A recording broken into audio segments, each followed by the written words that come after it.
This one's called The Great Color TV Caper and the Front Porch Intruder.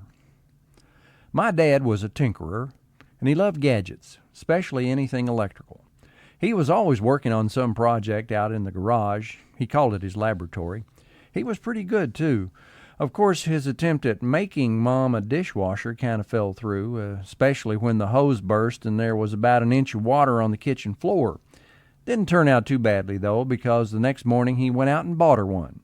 He used to laugh and say that putting Mom through all that mopping and cleaning just might have been worth it because, well, she did wind up with a new dishwasher out of the deal. Of course, Mom would smile and reply that she would just as soon have skipped the making part and gotten right to the buying. Well, anyway, if it had relays, bells, lights, and especially a button to push that would make something happen, then Dad was in hog heaven. I remember once he'd been out in his laboratory since breakfast, laboring mightily over some new project. I was helping Mom move some of her African violets when Dad burst into the room. "Peg," he said, "I've got something here that will save you a lot of work." Mom sort of rolled her eyes, but with that infinite loving patience that wives conjure for their mates, she smiled and asked, "Oh, what's that, Earl?"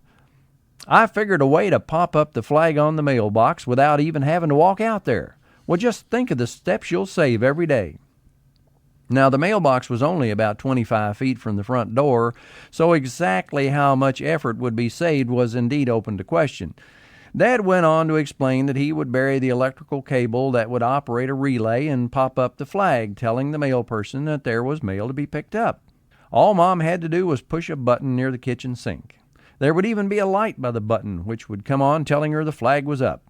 Mom tried twice to get a word in edgewise, but Dad was on a roll, the enthusiasm gleaming in his eyes. He started naming the various components he would need to get at the hardware store.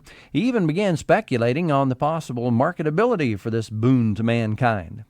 It was at this point that Mom finally got his attention.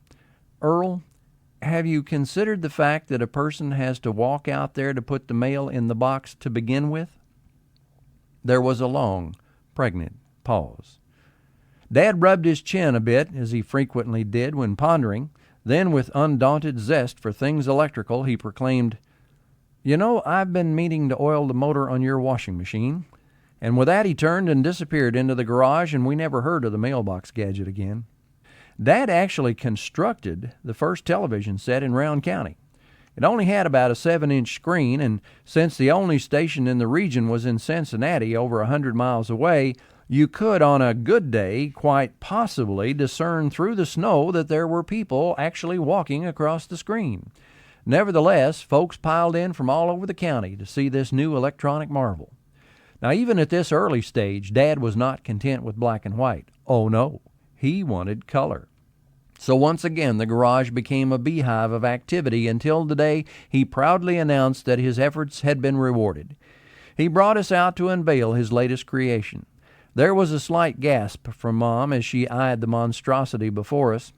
Now, here sat the TV with a huge wheel about 5 feet in diameter in front of the screen, connected to an electric motor.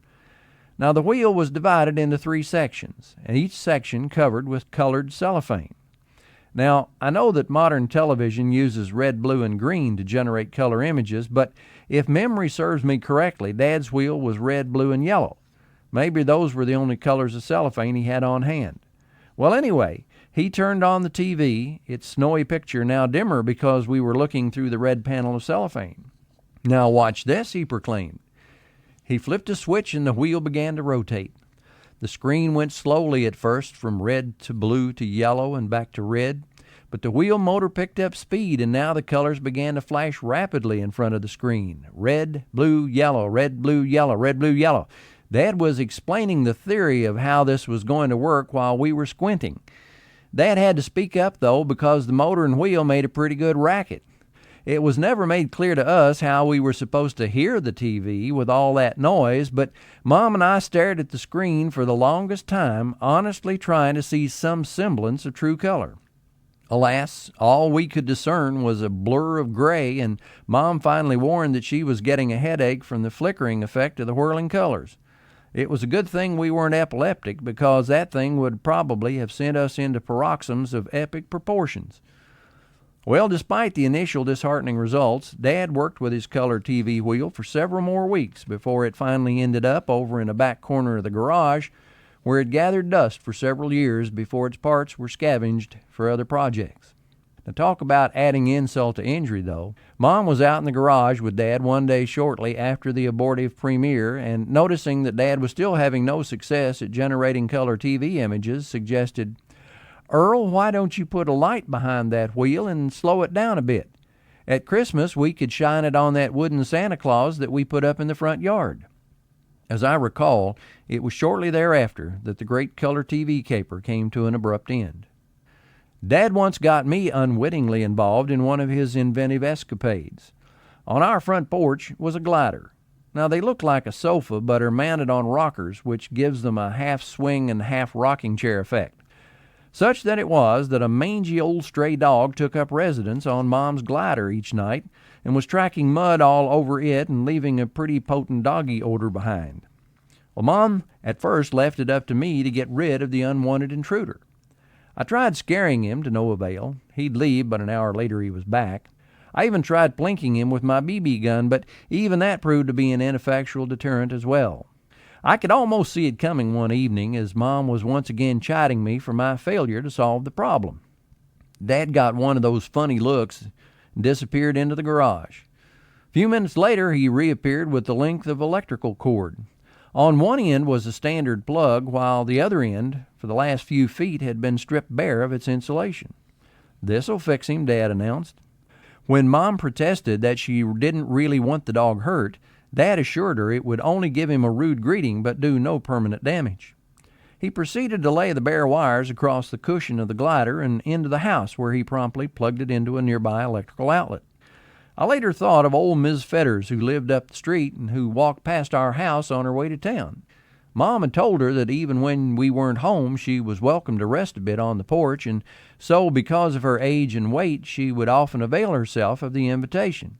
Now, it was late evening, of course, and I'm sure that Ms. Fetters had long since retired, but even today I wonder, what if? But that's a story that never materialized. It does sort of let the imagination take flight, though, doesn't it? Well, what did happen was that about 10:30 that night, as we were watching TV, now this was later after we bought one, there were the most horrifying howls and yelps which suddenly emanated from the direction of our front porch. Making a mad rush to the door and flipping on the porch light, we arrived just in time to see the offending intruder scrambling to vacate the premises as fast as his legs would allow. As his frightened utterances faded into the night, we all noticed the unexpected consequence of that sudden jolt of 110 volts, as it passes not only through other parts of the dog's body, but his bowels as well. Suffice it to say, that dog would not have a constipation problem for some time to come, as Dad's surprise had literally scared it out of him all over the glider, all over the floor, all over the porch banister, and even halfway up the porch door. Almost needless to say, his kidneys were now empty as well. Dad was silent a moment as he surveyed the fecal carnage. Then he turned and without ceremony of any kind decreed, "Son, you better clean that up come morning." Mom and I both knew there was no use in objecting to the injustice, so bright and early next morning I attacked the porch with water hose, detergent, and just about every smell-good product known to mankind. Took me the whole morning. Mom did offer to fix me some lunch, but somehow that day my normally ravenous appetite had deserted me. There was one good thing that came of it, though. We never did see that dog again.